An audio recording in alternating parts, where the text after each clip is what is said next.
Hey folks, Nitno here. Today we're taking a look at the brand new 1.12 update. It's currently on experimental branches. This is going to be a big balancing patch, and it will reshape how DayZ feels going forward. Let's hop right into the changes. On the experimental branch, there is currently an Easter egg that has been added to experimental. This is a fun limited time item to encourage people to join the experimental servers. It's the experimental capsule, and it functions just like a Pokemon ball, and it's basically like a Pokemon minigame in DayZ. You can throw the Easter egg at any AI, and they'll be captured inside the egg. You can then pick up the egg and throw it again later. Your captured AI will then appear and start attacking the nearest target. The egg does have a durability rating, so it will eventually break and become ruined over time. You can do some funny things like throw it into a room that someone's in, and then an AI will bust open and start attacking them. It's really fun. We are getting a new rifle, the Scout rifle.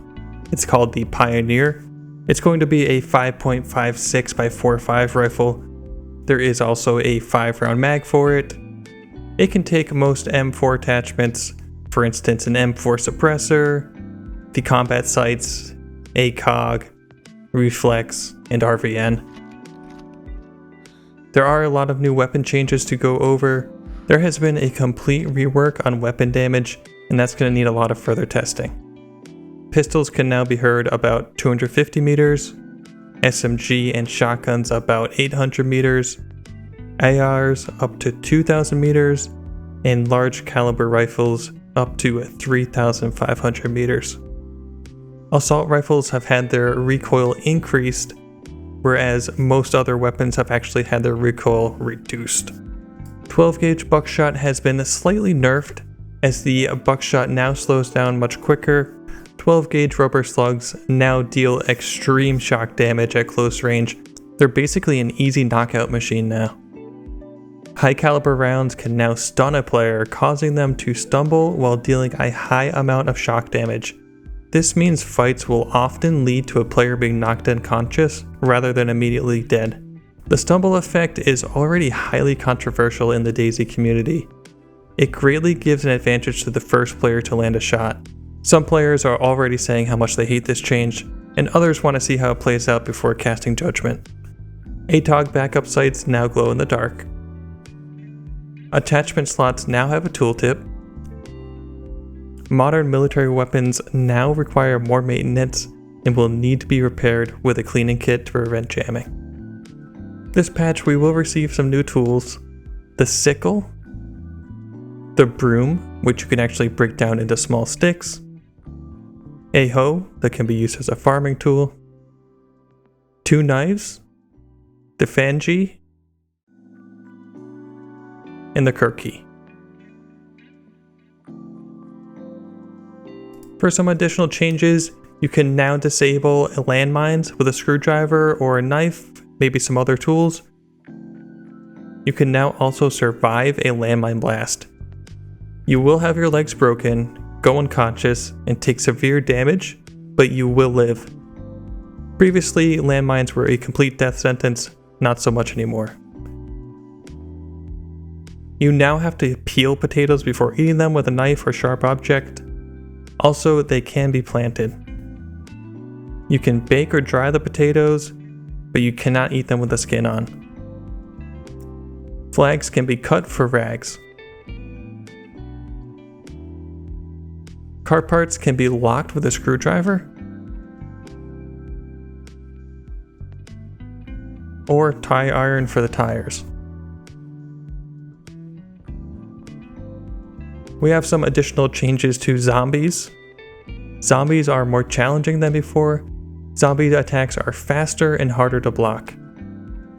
Zombies will no longer attack an unconscious player, meaning you will have a much higher chance to wake up from the unconscious state. Silencers now work better in this patch, and zombies will not react to silent shots as easily. They will react less to lower caliber and more to higher caliber shots. Zombies now aggro from the sound of opening and closing doors. Zombies will now give up looking for you quicker. For example, if you hide behind a closed door, they'll give up looking for you a little bit quicker now. zombie screams are less effective in anchoring more zombies. It is now more important and rewarding to be stealthy. It seems to just work a little bit better now to creep up on zombies. They have increased the damage when backstabbing and affected with a sharp weapon.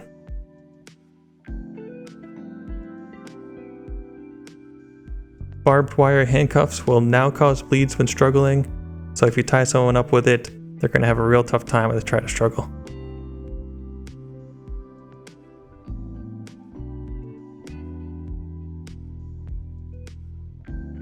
You can now grow plants in greenhouses. This might give you a little bit more stealth when you're planting crops. Farming has undergone a couple changes. For instance, each plant now has its own unique growth timer between about 20 to 50 minutes. Nutritional values have been adjusted. For instance, it seems as though the longer the plant takes to grow, the more nutrition it's going to give.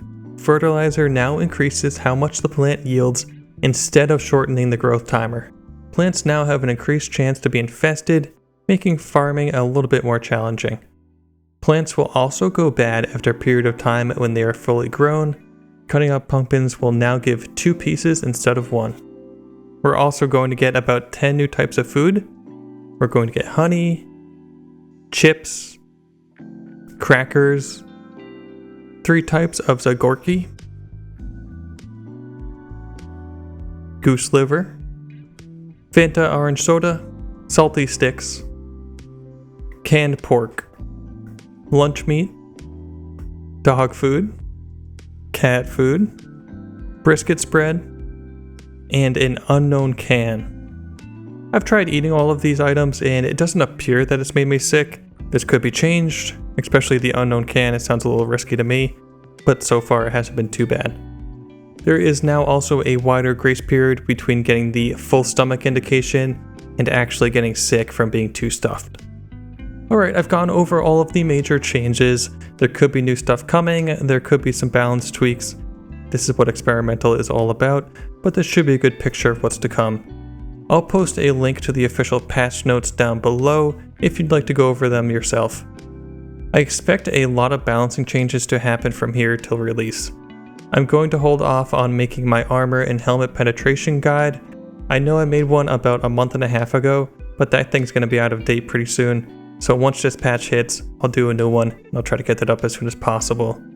Alright guys, I hope you found that helpful.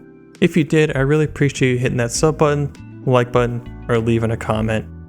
Either way, have fun in DayZ, take it easy, peace.